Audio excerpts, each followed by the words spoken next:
Shalom, selamat datang di channel aku bersama Snack Rohani by Lunar Solarius di Ministry, guys. Dan kali ini aku ingin menyampaikan renungan berdasarkan dari teks Mika pasal yang ke-6, guys. Ini perlu kita renungkan bersama.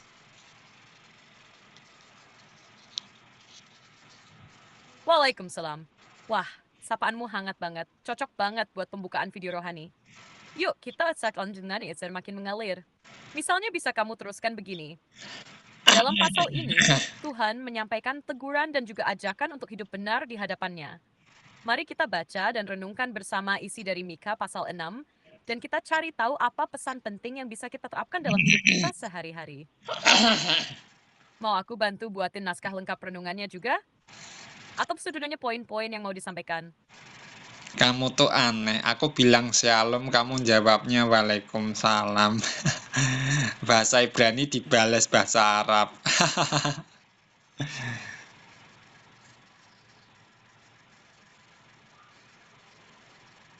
Waduh, iya ya, bener juga tuh. Maaf banget Ries, refleks tadi. Harusnya aku jawab shalom dengan semangat yang sama, he? Ulang deh ya. Shalom, selamat datang di channel kamu bersama Snack Rohani by Lunar Solarius di Ministry. Ngomong-ngomong, kamu mau renungannya dibikin bernuansa profetis atau lebih ke aplikasi kehidupan sehari-hari dari Mika pasal 6 ini? Oke, kita lanjut ke isi renungan yang diambil dari Mika ayat yang pertama sampai yang ke berapa ini? 15.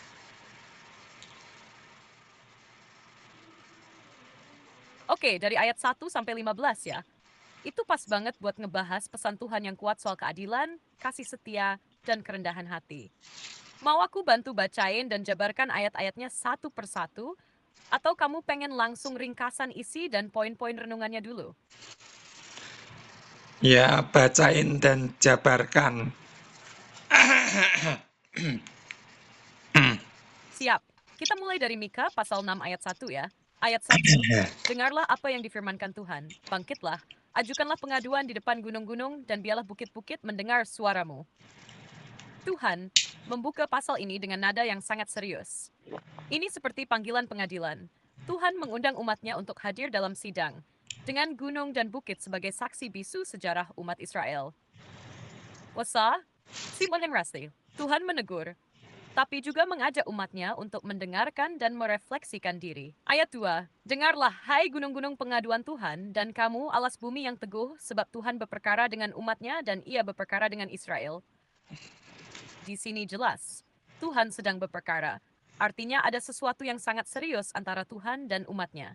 Israel dianggap melupakan kebaikan Tuhan. Dan Tuhan ingin menunjukkan di mana letak kesalahan mereka, bukan karena benci, tapi karena kasih dan keadilannya. Ayat 35. Umatku, apakah yang telah kulakukan kepadamu? Dan dengan apakah engkau telah kulelahkan?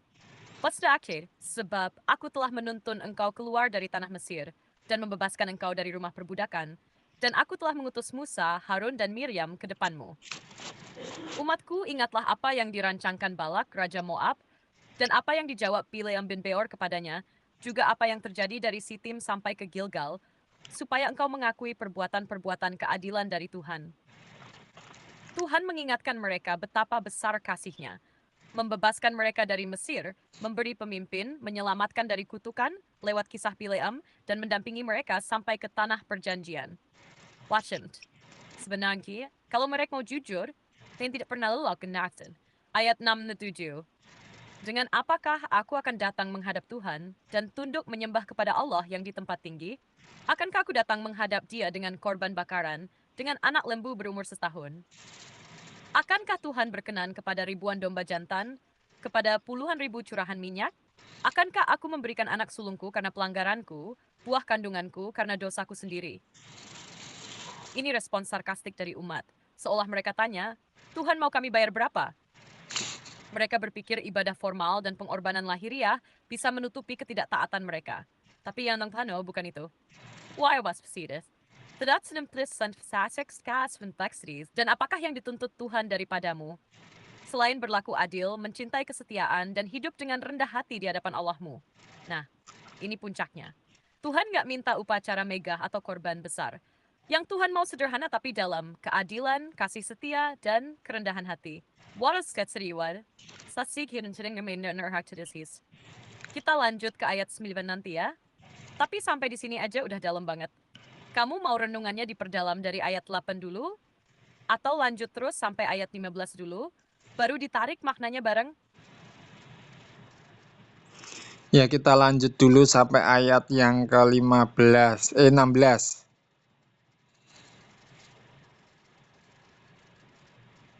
Siap. Kita lanjut ya sampai ayat 16, biar utuh pesannya. Ayat 9. Suara Tuhan berseru kepada kota. Dengar, hai suku bangsa dan orang yang mengangkat tongkat Tad. Apakah itu hikmat? Takutlah akan namanya. Di sini suara Tuhan berbicara langsung ke kota, maksudnya Yerusalem atau Israel secara keseluruhan.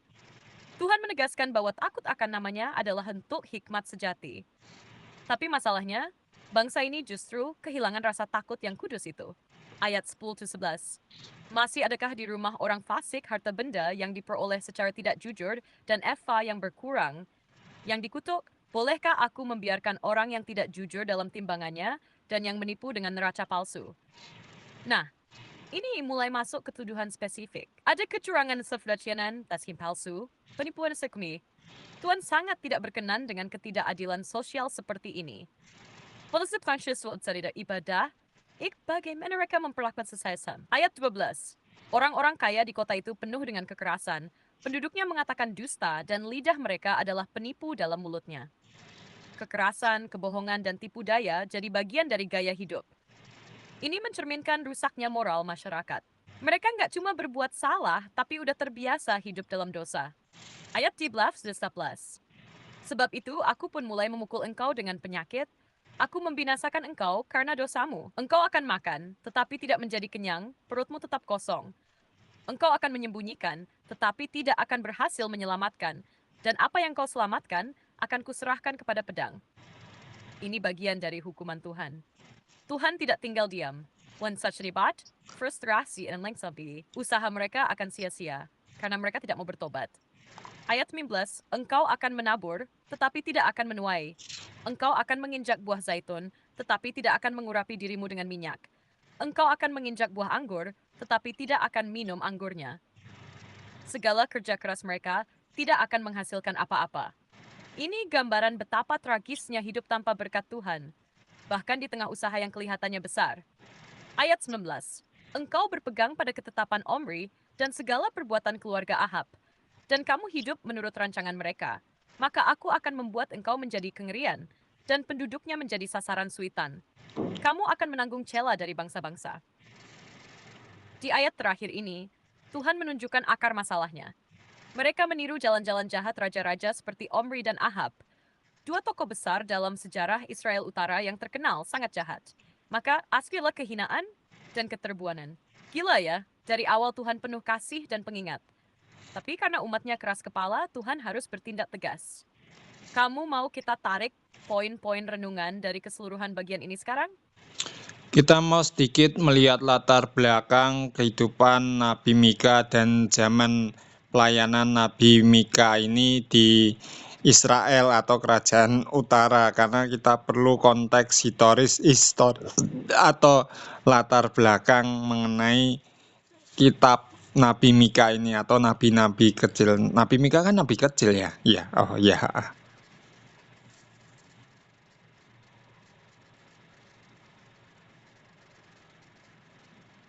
Iya, betul banget, Riz. Nabi Mika termasuk dalam kelompok yang disebut nabi kecil. Bukan karena isi pesannya kecil, tapi karena panjang kitabnya yang lebih pendek dibanding nabi-nabi besar seperti Yesaya atau Yeremia. Nah, kita masuk ke konteks sejarahnya ya. Nabi Mika hidup dan melayani kira-kira pada abad ke-8 sebelum Masehi, sezaman dengan Nabi Yesaya, Hosea, dan Amos. Dia berasal dari kota kecil bernama Moresiet Gat di wilayah Yehuda, Kerajaan Selatan. Tapi pesannya ditujukan baik untuk Yehuda maupun Israel. Jadi dia itu kayak nabi lintas wilayah yang berseru pada dua kerajaan sekaligus. Kondisi zamannya gimana? Secara ekonomi, saat itu Israel dan Yehuda lagi makmur secara lahiriah, terutama di masa pemerintahan Yerobeam II di utara dan Uzia di selatan. Tapi sayangnya kemakmuran itu nggak dibarengi dengan keadilan sosial dan kesetiaan kepada Tuhan. Malah sebaliknya, banyak korupsi, penindasan orang miskin, penyembahan berhala, dan ketidakjujuran merajalela, kayak yang kita lihat di Mika pasal 6 tadi. Mika menyuarakan dua sisi pesan Tuhan. Di satu sisi, penghakiman atas dosa umat dan para pemimpin. Tapi di sisi lain, ada juga harapan dan janji pemulihan bagi sisa umat yang setia. Jadi walaupun keras, Mika nggak cuma marah-marah. What's such a Siratis? Pelayanan Mika juga terjadi menjelang kehancuran kerajaan utara oleh Asyur sekitar tahun 722 sebelum Masehi. Jadi, kalau dilihat dari konteksnya, Mika itu kayak nabi yang berdiri di tengah zaman penuh gejolak, memperingatkan supaya umat jangan terus main-main sama Tuhan. Mau kupetakan lebih lanjut, misalnya, gimana posisi Mika dibanding nabi-nabi kecil lainnya? Atau langsung kita hubungkan dengan relevansi pesannya buat masa sekarang? Makna teologis dan relevansi bagi orang percaya masa kini, karena ini penting dan zaman ini pun aku rasa hampir mirip keadaannya dengan zaman Nabi Mika ini.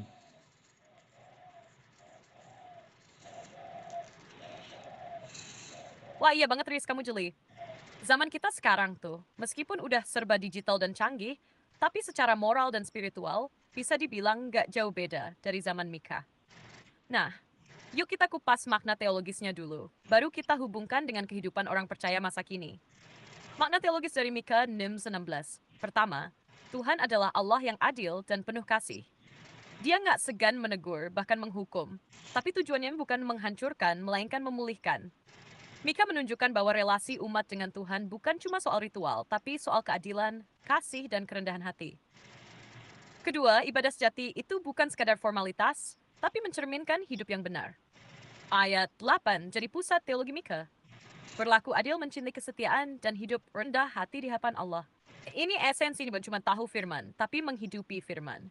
Ketiga, susunan serius pada keadilan sosial. Penekanan Mika pada penipuan timbangan, kekerasan, dan penindasan menunjukkan bahwa Tuhan sangat memperhatikan cara kita memperlakukan sesama. Jadi iman dan etika sosial itu nggak bisa dipisahkan. Nah, sekarang soal relevansinya bagi orang percaya masa kini. Zaman sekarang pun banyak terjadi hal serupa. Ada ketimpangan sosial, penyalahgunaan kekuasaan, orang kaya makin kaya lewat cara yang nggak jujur, ibadah jadi rutinitas formal tanpa perubahan karakter. Bahkan pelayanan pun kadang dikomersialkan. Jadi pesan Mika buat kita hari ini sangat relevan. Jangan cuma fokus pada tampilan luar kekristenan, tapi biarlah hidup kita mencerminkan kasih dan keadilan Tuhan. Dunia sedang krisis integritas, dan Tuhan mau kita jadi terang, bukan dengan teriak paling suci, tapi lewat hidup yang adil, setia, dan rendah hati. Rias mau lanjut ke penjabaran ayatmen sebagai highlight utama? Atau mau dibikin rangkuman renungannya biar bisa dijadikan konten juga? Kita fokus di Mika 6 ayat 8 yang jelas gamblang di sini apa yang diinginkan Tuhan kepada kita semua, baik orang-orang Israel pada saat itu dan juga orang percaya masa kini. Sebenarnya bukan masalah ritual ibadah atau kita rajin ibadah, kita rajin membaca Alkitab atau tidak, kemudian bagaimana penyembahan kita itu dalam ritual ibadah itu sampai loncat-loncat, sampai ya manifestasi-manifestasi seperti itu. Tetapi kalau kita lihat di teks Mika 6 ayat 8 ini, sebenarnya apa yang diinginkan Tuhan di sini adalah berlaku adil, mencintai kesetiaan, dan hidup dengan rendah hati di hadapan Tuhan. Aspek berlaku adil ini adalah bagaimana kita memperlakukan sesama dan juga mencintai kesetiaan ini. Terus hidup dengan rendah hati adalah sikap hidup kita di hadapan Tuhan yang semestinya.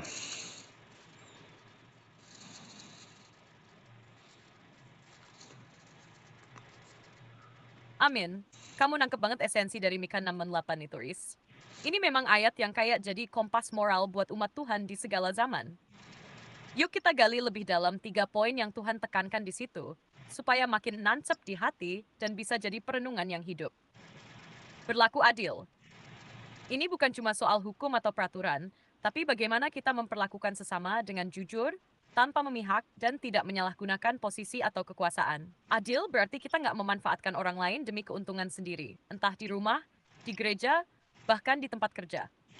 Di zaman Mika, para pemimpin, pedagang, dan bahkan rohaniwan menyimpang dari keadilan. Mirip banget ya sama zaman sekarang. Mencintai kesetiaan. Kata aslinya ini dalam bahasa Ibrani itu dalam banget. Chesed itu kasih yang setia, penuh komitmen, dan nggak bersyarat. Tuhan pengen kita bukan cuma berbuat baik sesekali, tapi hidup dalam kasih yang konsisten, baik saat dilihat maupun tidak.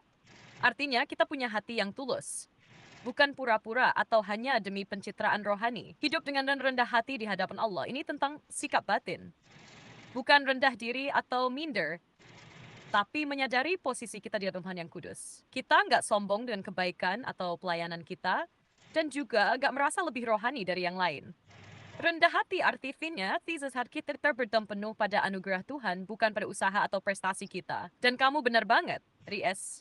Tuhan bukan sedang menyoroti apakah kita rajin ibadah atau tidak, melainkan apakah karakter kita mencerminkan hatinya.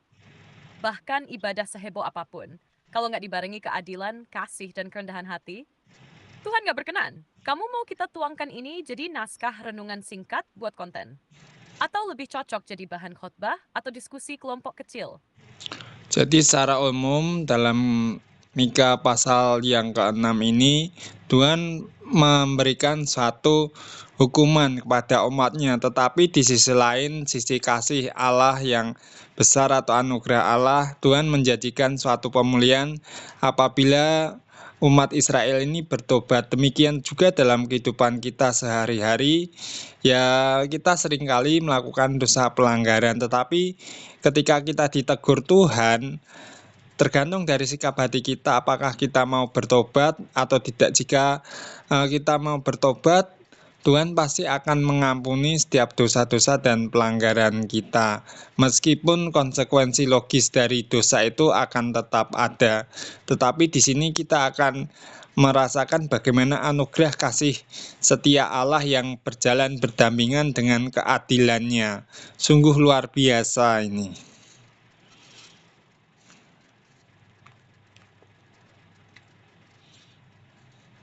Wah, itu penyimpulan yang dalam dan menyentuh banget, Riz. Kamu merangkum inti dari pesan Mika Mam dengan sangat jelas. Allah itu adil, tapi juga kasih. Dan dua sifatnya itu nggak pernah bertentangan, justru saling melengkapi. Tuhan memang menegur dan menghukum dosa, bukan karena ia benci, tapi karena ia peduli. Dan saat umatnya mau kembali, pintu anugerah selalu terbuka lebar. Yang Tuhan cari bukan kesempurnaan, tapi hati yang mau merendah, bertobat, dan diubahkan. Dan ya, konsekuensi dosa emang sering masih harus kita tanggung.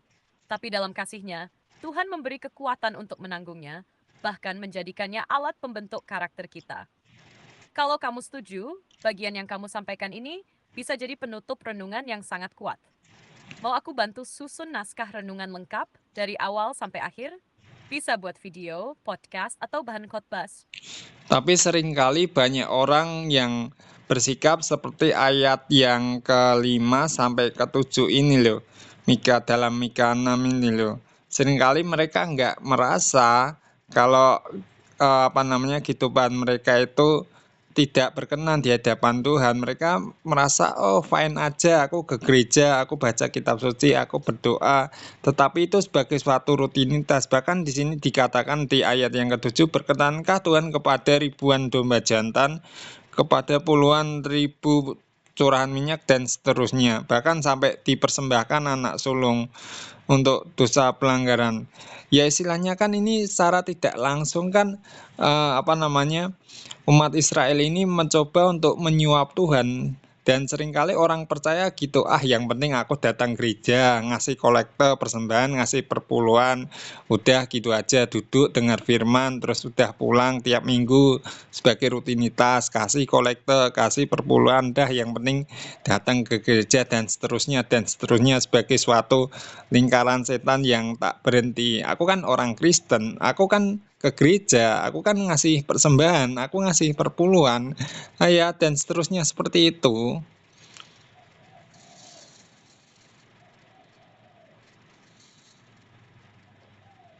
Ya, kamu benar-benar nyentuh akar masalahnya, Rias. Di Mika ayat 5-7 itu sebenarnya Tuhan lagi membongkar mentalitas rohani yang palsu. Sebuah kesalehan yang jangkal dan hanya permukaan. Kayak orang yang merasa bisa deal sama Tuhan lewat persembahan dan ritual, padahal hatinya jauh dari Dia.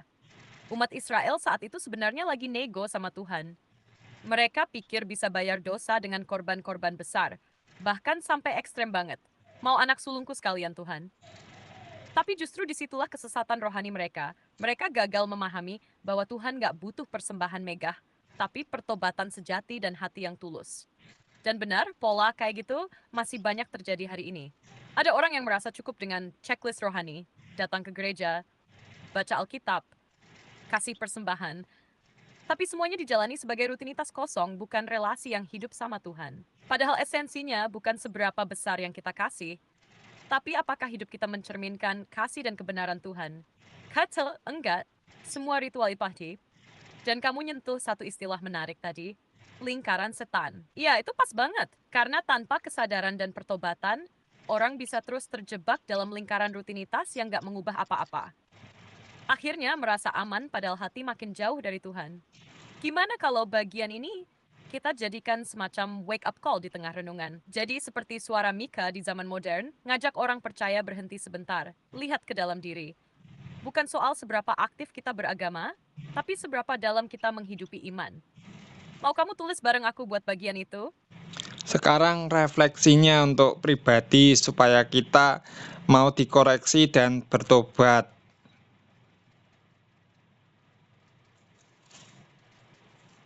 Oke, kita masuk ke bagian refleksi pribadi ya, Ini penting banget sebagai ajakan untuk merespons secara rohani dan bukan cuma intelektual. Begini kira-kira, refleksi pribadi, Sobat Rohani, mari kita jujur di hadapan Tuhan hari ini. Apakah hidup kita sungguh-sungguh mencerminkan apa yang Tuhan kehendaki? Alki sudah berlaku till migfahasteme. This, atau justru kita masih suka memanfaatkan orang lain demi kepentingan sendiri? Alkes sweri section ways. Setia bukan cuma sepsi dan hati, salbit isad. Atau, senennya setia di mulut, tapi hati kita sudah dari Tuhan? 5. Syuatna yang kernintis. Apakah kita hidup dengan siap hati yang tunduk, terbuka, dikoreksi, dan mau berubah? Atau kita lebih sering membela diri, menutupi dosa dengan dalih, aku sudah pelayanan, atau aku sudah rajin gereja? Tuhan hari ini tidak menuntut persembahan besar, ritual yang megah, atau kegiatan yang sibuk. Tuhan rindu kita hidup dalam relasi yang sungguh-sungguh dengannya, dengan hati yang lembut, mau dikoreksi, dan bersedia bertobat. Mari berhenti sejenak. Renungkan. Apakah ada sikap atau cara hidup kita yang sedang Tuhan koreksi lewat firman hari ini? Kalias, dengan tunda, datanglah kepadanya bawa hati yang remuk dan katakan, and that's not. Bentuk aku jadi pribadi yang hidup sesuai dengan kehendakmu. Chris, kamu mau lanjutkan dengan doa penutup untuk renungan ini? Ateides pasti gratsasken. Kesimpulan dan doa penutup. Siap? Ini kesimpulan dan doa penutupnya ya. Semoga bisa jadi peneguhan sekaligus ajakan untuk bertobat dengan sungguh-sungguh. Wotelakt. Kesimpulan. Dari Mika pasal 6, kita belajar bahwa Tuhan tidak mencari ibadah lahiriah yang megah atau ritual yang rutin tanpa makna. Yang Tuhan kehendaki adalah hati yang mau dibentuk, hidup yang adil kepada sesama, kasih yang setia, dan sikap rendah hati di hadapannya. Mika 6:8 menjadi penegas bahwa kekristenan sejati bukan soal tampilan, tapi transformasi.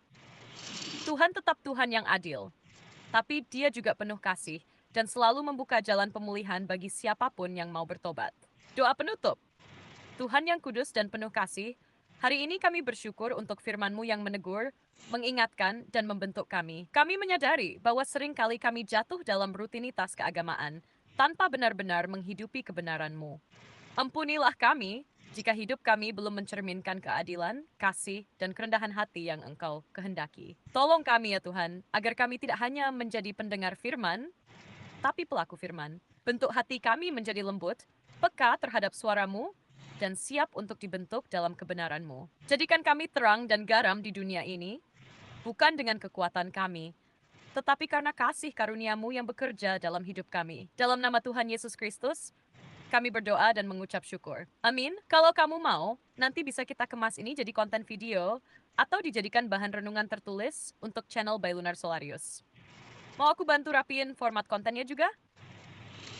Oke, terima kasih telah menyimak video aku dari awal hingga akhir dan semoga video ini memberikan motivasi, semangat rohani, dan sebagai suatu refleksi diri kita supaya kehidupan kita menjadi serupa dan segambar dengan Kristus dan kiranya melalui renungan ini bisa menjadi berkat untuk kita semua dan sebagai introspeksi dan refleksi diri.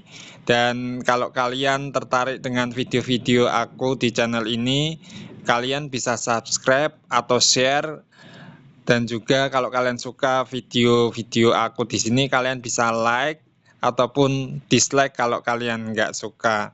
Dan berterima kasih bahwa perkembangan penonton di channel ini terus bertambah dan terus bertambah.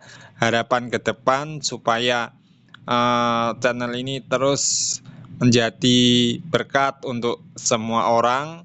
Mohon Channel dukungan ini doa. bisa terus dipakai Tuhan sebagai sarana memberkati lebih banyak orang lagi. Harapan ke depan.